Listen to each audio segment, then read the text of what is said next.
బహువీర్య పుత్రులు అని కొంతమందిని అంటుంటారు. ఇప్పుడు వాళ్ళకి ఒక అమ్మ ఒక నాన్నకు పుడితే ఈ దేశానికి సంబంధించి నెగిటివ్గా అడ్డదిడ్డమైన రాయరు చెయ్యరు.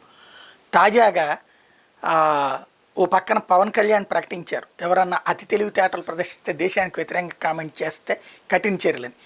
ఆంధ్రప్రదేశ్లోని ప్రకాశం జిల్లా గొల్లపల్లిలో ఇమ్మాన్యుయల్ అనే యువకుడు ఎస్ఎం పోస్టులో జై పాకిస్తాన్ అని రాశాడు.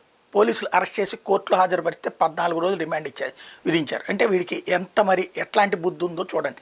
ఇకపోతే నమస్తే తెలంగాణ ఇది పోస్ట్ ముందు చేసి ఆ తర్వాత వెనక్కి తీసుకుంది సైలెంట్గా. జనాలందరూ తిట్టిపోసేటప్పటికే 5 భారత యుద్ధ విమానాలు కూల్చేసిన పాకిస్తాన్ అంటూ పాకిస్తాన్ వాళ్ళ హ్యాండిల్స్ చేసే ప్రచారానికి వీళ్ళు ఉపయోగపడ్డటువంటి పరిస్థితి.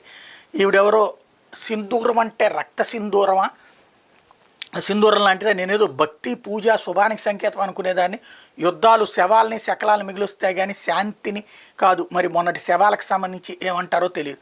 ఏపోతే ఈవిడ ఈ పోస్ట్ పెట్టి వెనక్కి తీసుకున్నటువంటి అంశం ఏదో గోబీ మీడియా అంట, కొందరు యూట్యూబర్లు యుద్ధోన్మాదాన్ని ప్రోత్సహిస్తున్నారట, ప్రభుత్వం అన్ని నగరాల్లో మాక్ డ్రిల్ చేస్తుందట, ప్రజలు యుద్ధం వచ్చేస్తుందని భయంలోకి వెళ్తున్నారు, పహల్గాం దాడి వెనక భద్రతానిగా వైఫల్యం గురించి ప్రభుత్వం ఇప్పటిదాకా మాట్లాడలేదు, కాల్పులు జరిపిన ఉగ్రవాదులు 2 వారాలు గడిచిపోయినా ఎందుకు పట్టుకోలేకపోయారు, పాకిస్తాన్ 4 సార్లు జరిగిన యుద్ధంలో ఒక్కసారి కూడా ఆ దేశం గెలిచింది లేదు, 2 దేశాల మధ్య మిలిటరీలో ఆర్థిక పుష్టిలో ఏమాత్రం పోలిక లేదు. ఈ వీడియో పాకిస్తాన్ దుర్భర పరిస్థితి తెలియజేయడంతో పాటు యుద్ధం వస్తే ఏం జరుగుతుందో, ఎందుకు మనం యుద్ధం చేయకూడదు చెప్పడానికి ఈ మనిషి ఎవరో నాకు అర్థం కావట్లేదు.